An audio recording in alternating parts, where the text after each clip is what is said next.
And we're going to be going into Iron Fortress for game number 3 at the score of 1-1 of Puck versus Gametime. Yeah, both these players really want to move forward in the tournament in the winners bracket. And I mean, it looks like they're both bringing their A games here. They really are slugging it out.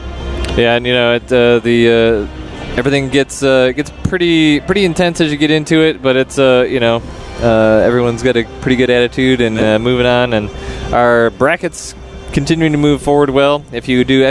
bracket in the chat, you will be able to see what the current status of the bracket is, and looks like everybody's ready to go.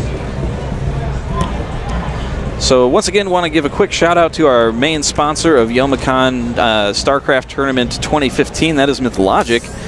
They've put up a large prize pool to help out with these players who are driving from a long way away to get here and participate today. So big shout out to them. They make custom PCs, so if you're in the market for a new PC, maybe give them a check out. They've got a twitter.com/mythologic, and check out what they've got to offer. You can do all sorts of neat stuff.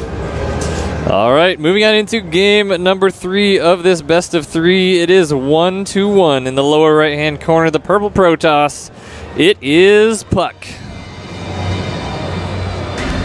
And in the top right-hand corner, trying to brute his way through with some roaches, it is Gametime.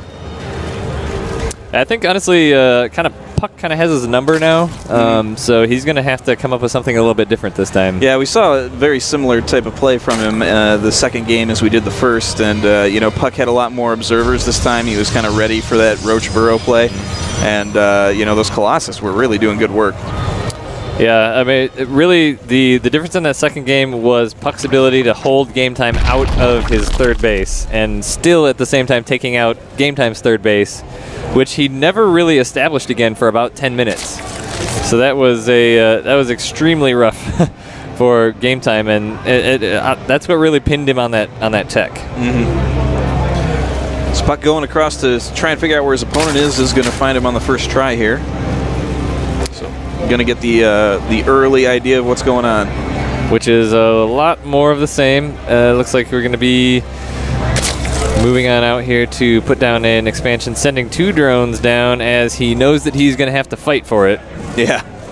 And this is kind of a reversal of what we saw in the first game, the last game, as Gametime was the one trying to do the damage. And Puck is just not going to let it go, as he's going to put down that pylon, which is going to force Gametime to come down to a third. But Puck is right on him there, so he knows what is going on. Puck is just really he's being a little bit of a pest here with this one. He canceled that pylon, so he still did not lose it. But Gametime is going to go and set up an extended natural here. Yeah, that is a big distance between his first and his second bases. And judging by the play we've seen from Puck in the previous games, I guarantee you that Puck is going to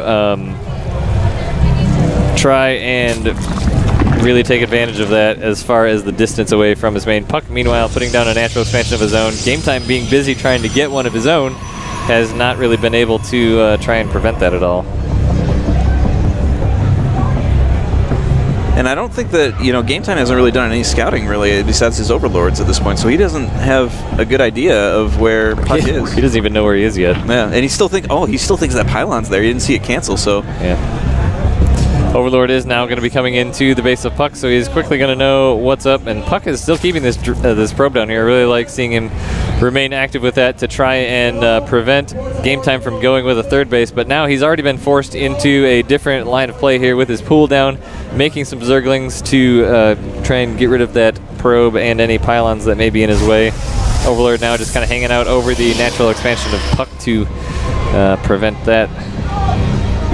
Not prevent it, but keep an eye on it. Yeah. Them overseeing eyes. So both players just kind of getting into the early game here, not doing a whole lot of aggression at this point, just trying to establish their bases and get their tech going.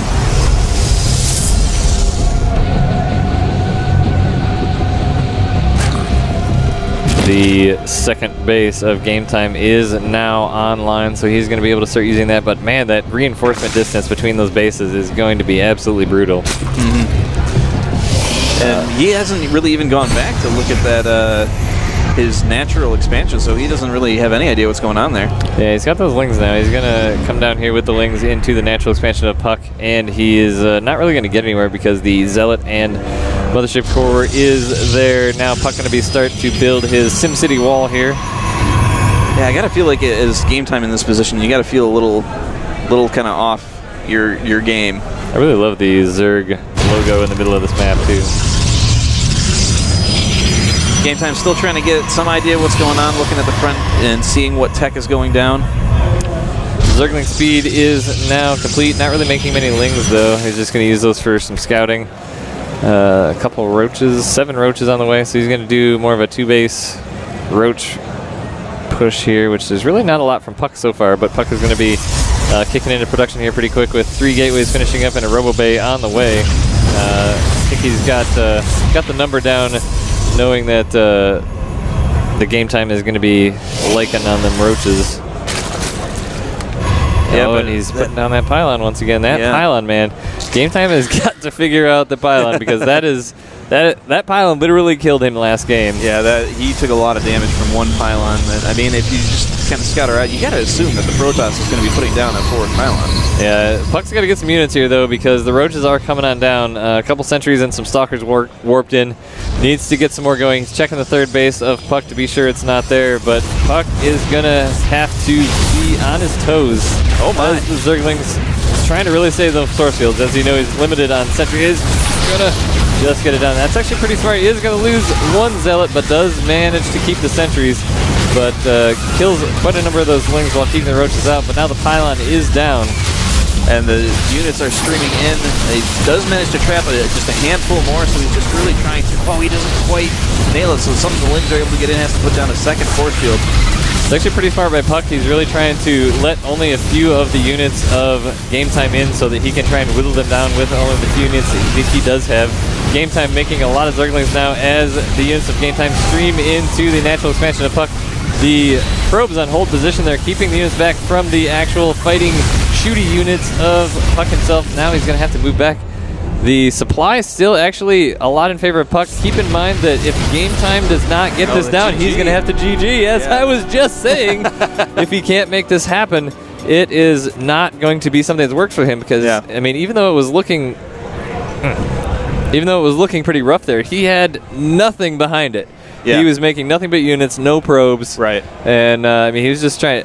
I honestly think the last game kind of, like, got under his skin a little bit, and Puck was just kind of mind-gaming him a bit. I think, well, at game time, it looked like he was trying to hit a little bit earlier. He was trying to, take advantage of a earlier timing when he could see that, Puck was at a little bit of a lull, trying to still get his army in an upswing and really trying to push in with just a handful of roaches, but a lot of Zerglings, and, made some headway, but Puck really just doing a great job of zoning them out and just only letting in a few at a time, playing gatekeeper really well, and just kind of picking that army apart one by one. Yep.